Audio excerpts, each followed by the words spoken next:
Hey everybody, welcome to the Sky Lounge, and this is Cruise Peruse, episode number 152, boys and girls, on a Tuesday afternoon. And boy oh boy, you know when we say Tuesday, we all know what came before that. Ba ba ba ba, da da da da, do do. That's right, boys and girls, Monday Night Football. The NFC East clash between the Philadelphia Eagles and the New York Giants. They played in Philly, and in the first half, it looked as though we were going to get a huge upset. And yes, boys and girls, that came in the form of Eli Manning. That's right, Eli Manning still alive, being played after Daniel Jones was ruled out. And the man threw for 2 fucking touchdowns in that first half. And the Giants were up 17-3, okay? And already by halftime, I'm thinking, okay, cool. The Eagles are blowing this, but some way, somehow, second half, Eli's going to show up, and the derping will continue. Sure enough, like it was written in the fucking stars, Eli gets snuffed out a little bit.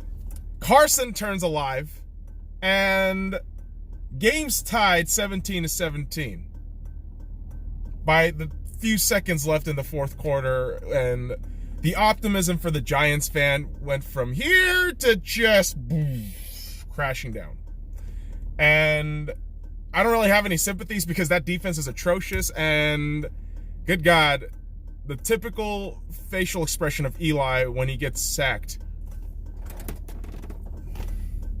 you see it all the time. And it's kind of, ingrained in your brain at this point. But you go into overtime. Philly wins the toss. I knew at that point the Giants were never going to get their fucking ball back. They just weren't.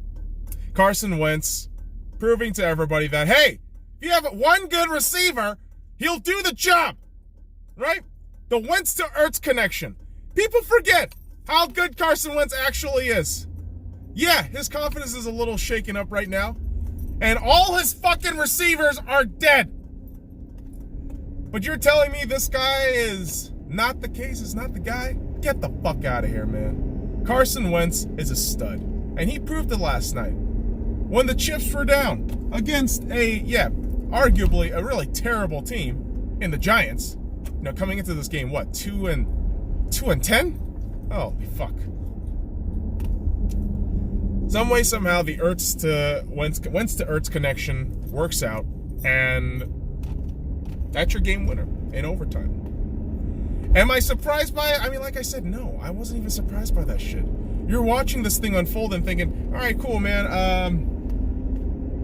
Eli's gonna Eli, and that very depressed look of Eli, as sad as it is. I mean, come on, man, you knew what was happening, right? There are certain franchises that understand and know the depth of misery they're going to belong in. I mean, the Giants have kind of embraced it finally.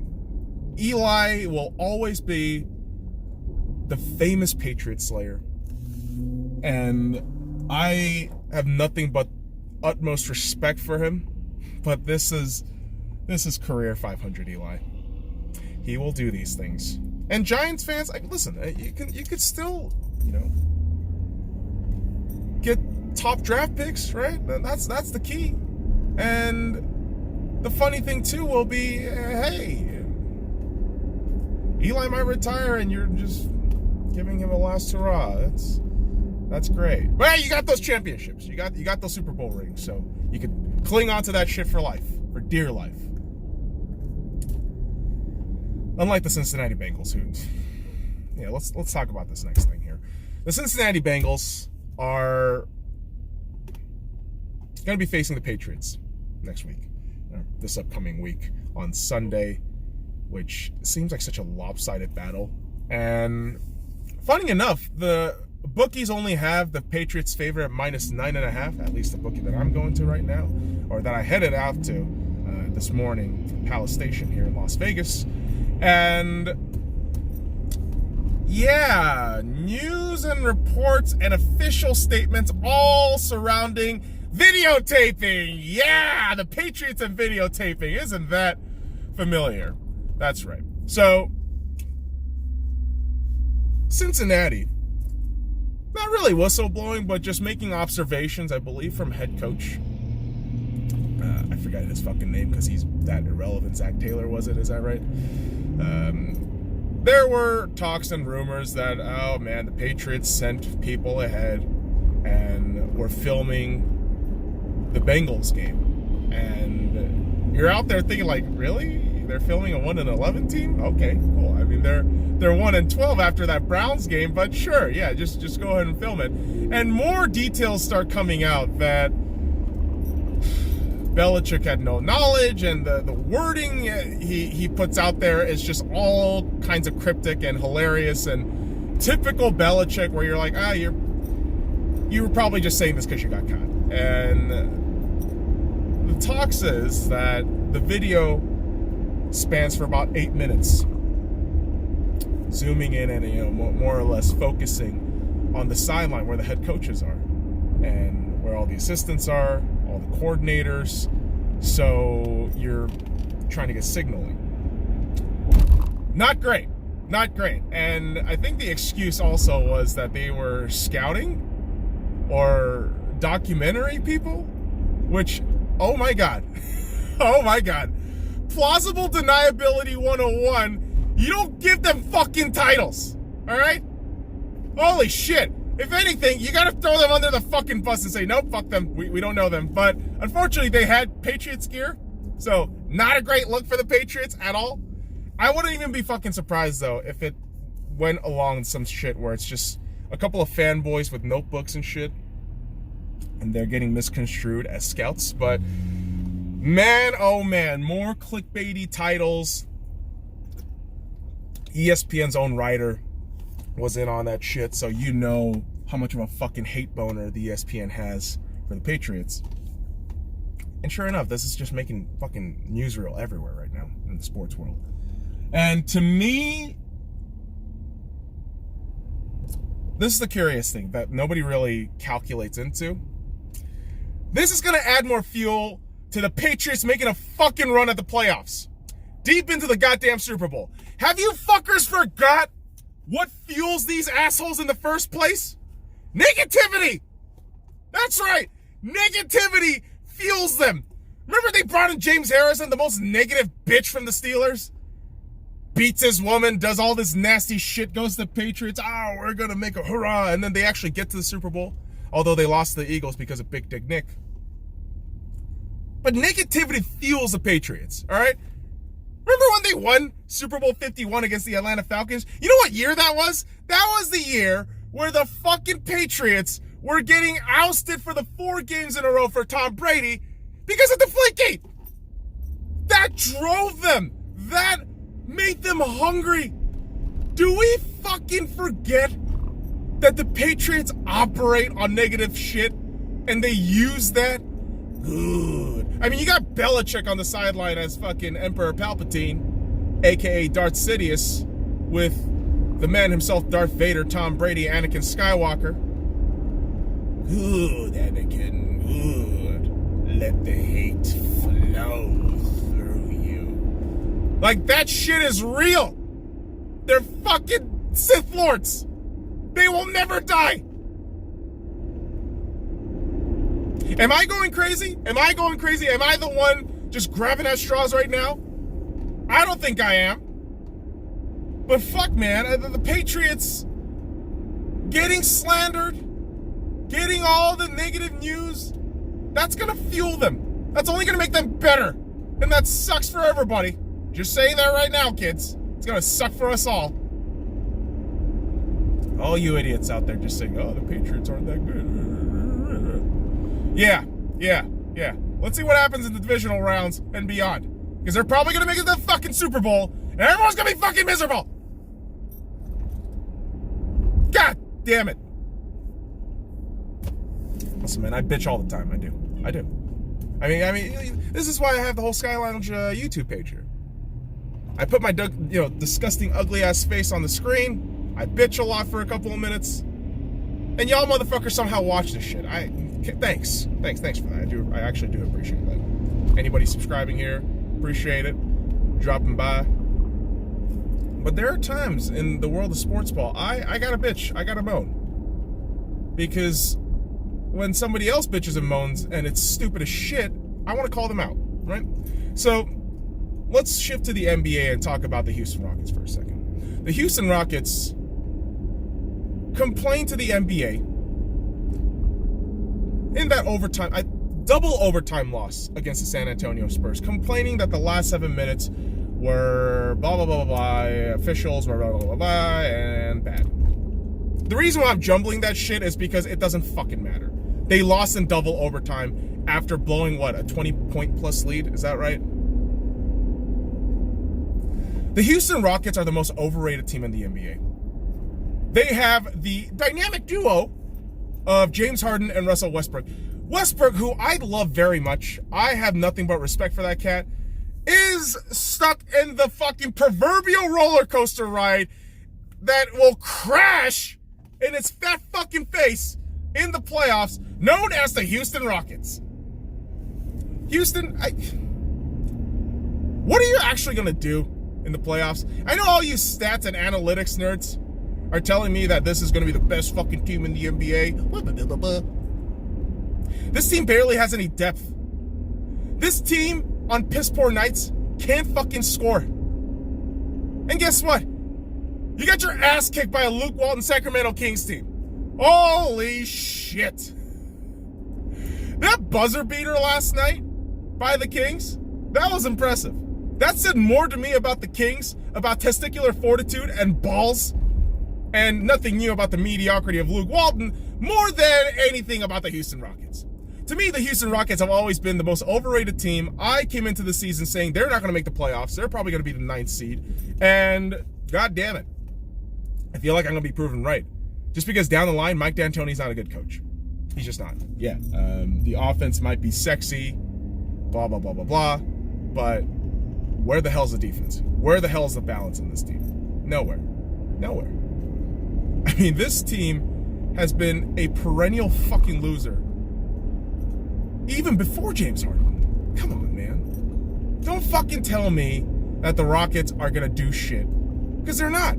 I'm sorry. They're just not going to do shit in the playoffs. And it sucks for them. It does. But in the state of Texas, there's a lot of cities. There's a lot of sports ball cities. I mean, the reason why I said Dallas, 40 and slip, I'm actually going to be headed over to Dallas this weekend. I'm going to be flying over there on Friday, coming back to Vegas on Monday, and actually Friday night, going to be watching the Dallas Stars, who, curious enough, boys and girls, have fired head coach Jim Montgomery for unprofessional conduct, which is curious because the Stars have been doing so well as of the last month. Is it head coaching? Maybe. I don't know. But to me, this unsportsmanlike conduct coming a day after Gary Bettman's zero tolerance rule, in response to all these, remarks for former coaches on how abusive and how terrible they have been.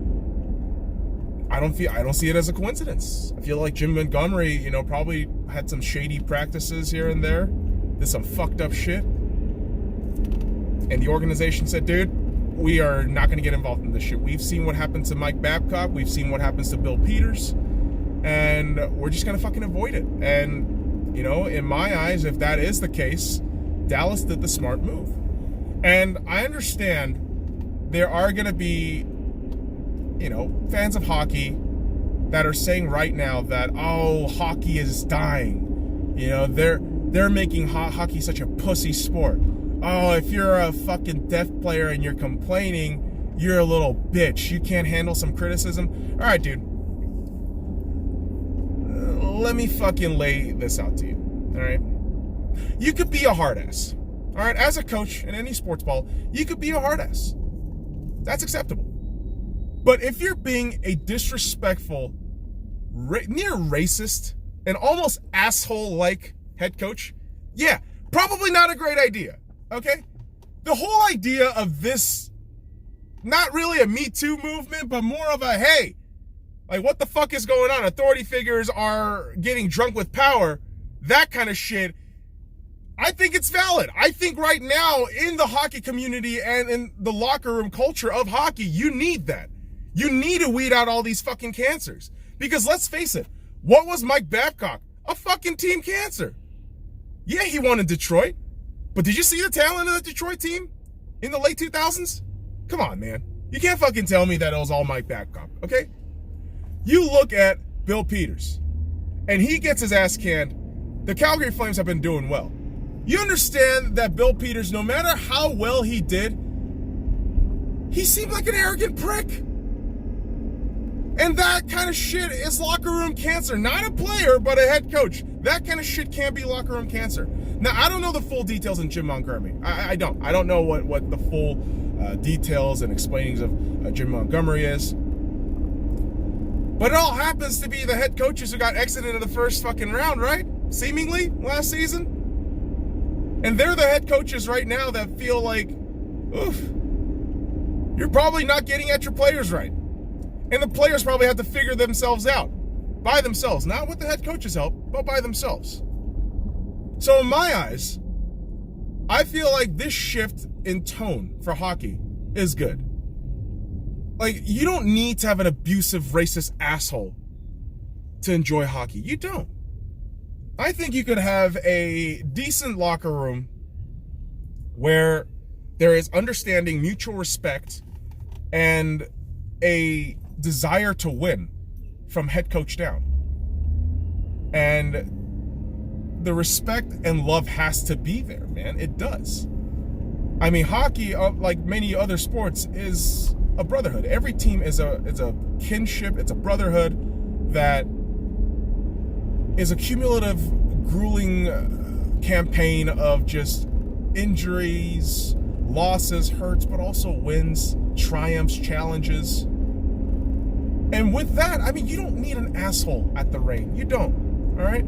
If you tell me that every retail store needs an asshole manager, I'll say you're wrong. You're wrong, because that can kill productivity. That's what you call a locker room cancer. And, you know, in the realities of life, I've dealt with that before. I've dealt with team cancers. I've been a team cancer in the workplace, and I've recognized that. But if we're not going to give any kind of fucking leeway to the players for wanting a better locker room, come on, dude. What the fuck are you fooling yourself for? You got all these like non-professional amateur assholes on Facebook like, oh, fucking pussies. All right, dude, go to your fucking beer league and start bitching and using homophobic slurs and fucking racist shit there. Yeah, that shit will fly there. But in a professional setting where you're getting paid millions of dollars and there are billions at stake, yeah, not a great fucking look, not a great fucking idea. Oh my fucking God. How many brain dead fucking morons have to beat that point into, man? It's unbelievable at times. It really is. You know, it's also unbelievable. The money that's flowing around in sports world. Especially and namely Major League Baseball. Which, wow.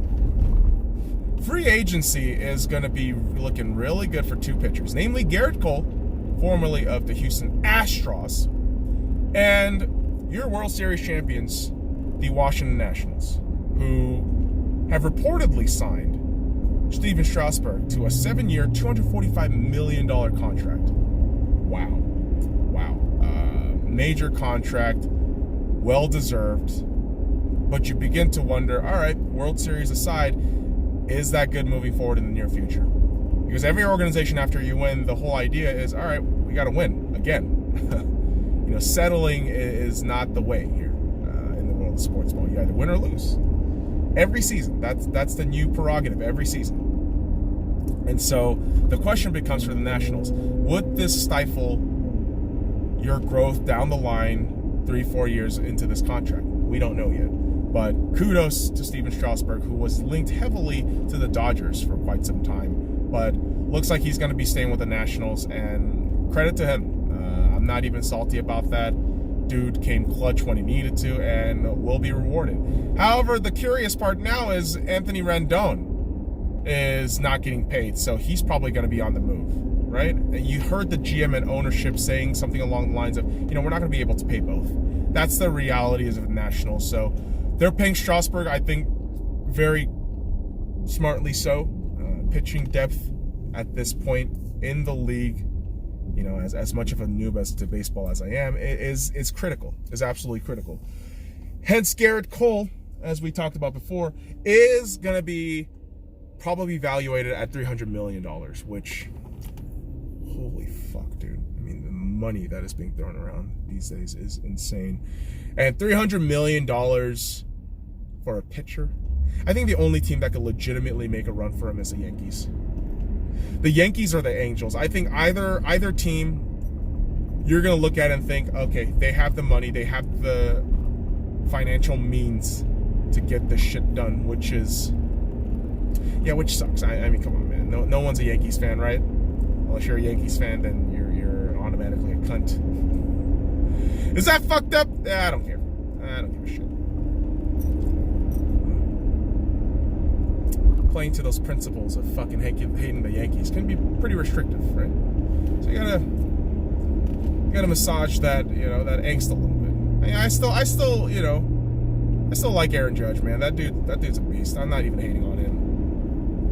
But, the funny thing about Major League Baseball is they're trying to change with the times, and they're trying to do some curious things here and there. And the more curious thing that happened, that ran around in the news cycle, is the minor league system will now put marijuana out of the banned substance list.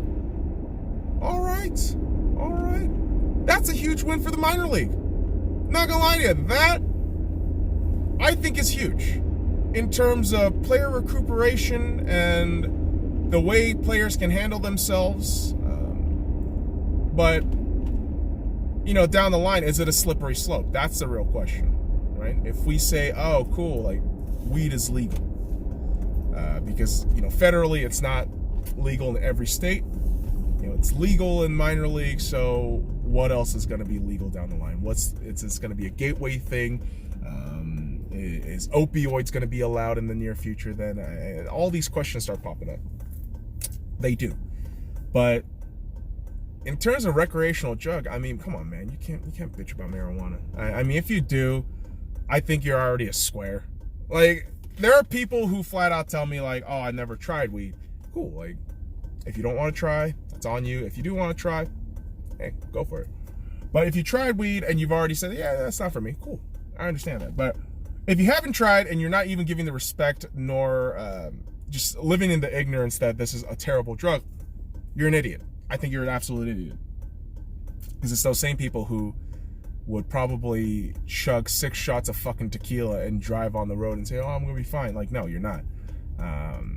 Statistically, and based on everything that we have seen through the years and data and science being put out there, alcohol is a more destructive drug than marijuana.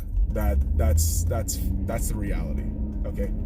And to me, as much as people want to put the slippery slope argument in minor league with this whole new policy, I just don't think it's going to be immensely negative. Maybe you'll have a couple of players here and there being dumb, because I mean, you'll always have from the majority that 1% or that one guy who's the fucking idiot and will ruin it for everybody, right? And it's probably going to be something along the lines of some dude snuck like a pound of weed into his fucking bag in the locker room, stunk up the whole place, and will be fined heavily. Some bullshit like that. That's what I think is going to happen. But will it trickle down into the major leagues? And will that inevitably lead into some leeways and some flexibilities in the drug and substance policies in other leagues and sports? Because this could be a great, testing ground, the minor league for baseball. But we'll have to see. We will have to see. But something we won't be seeing for a long time is Russia in any global competitive sport. Russia, boys and girls, the entire fucking country of Russia has been banned from participating and hosting any future global sporting events, competitive sporting events, for the next 4 years for doping. Not even mad. I'd say good. Good. Weed that shit out. Weed that fucking crap out. I can't fucking believe this shit took that long. The fact that, yeah, they were complicit, Russia was complicit with doping their players, steroids, boys and girls, and there wasn't anything done about it until now. So for me, it's like, okay, cool, you got caught cheating, you're getting punished. Bitch and cry all you want. But if it was up to me, I'd fucking put them out for 8 years. 8 or 12, depending. Maybe 10, a full generation. And say, all right, cool, man, like, have fun. Have fun wasting generational talents and letting them rot and not have any international glory because of your stupidity in terms of cheating and getting caught. Oh, but some other countries got... shut up! Your asses got caught red-handed. Fucking idiots. It's absolutely unbelievable. There are going to be people fucking defending this shit. Like, no, motherfucker. You got caught for steroid and doping usage. Get the fuck out of here, Russia. And I know all the boomers out there are going to be all hard with their Viagra dicks. Oh, yeah! Fuck you, Russia. Cold War. All right, boomer. Okay, boomer. Oh, boy. I become that fuck. I live within the means. And my means. Right? Fun play on words here, boys and girls. But we're reaching the end of the decade. We're in December 2019, boys and girls. We are nearing the end of the decade. Holy fuck. Can you believe that? And of course, all these morons on the internet are telling each other and debating with each other what the meme of the decade is. What the meme of the decade is. I don't like pointing out the meme of the decade. I feel like that really limits your views. I feel like we should talk about, you know, some of the best memes that have happened throughout this decade. The Drake meme has been fantastic. Any SpongeBob meme, amazing. Baby Yoda is a late one, but great. Elon Musk, I mean, he's given us 2 this year. Just 2 fucking out of the park kind of shit.